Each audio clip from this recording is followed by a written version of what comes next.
Muling nanawagan si Senator Erwin Tulfo para sa agarang pagpasa ng Media Workers Magna Carta matapos ang naging karanasan ng mga mamamahayag sa naganap na putukan sa Senado noong Mayo 13. Tinawag ni Tulfo na isang tahasang pagsasawalang bahala sa kaligtasan ng mga mamamahayag ang insidente, lalo na marami sa mga reporter na nasa Senate meet ay hindi sanay sa pulis o combat reporting.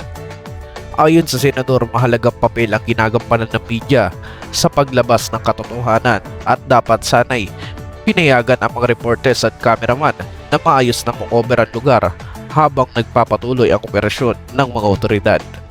Binigyan din niya na nagsilbi ng traumatic experience ang insidente sa ilang mamamahayag kung saan may mga reporter pang umiyak habang live na nagbabalita.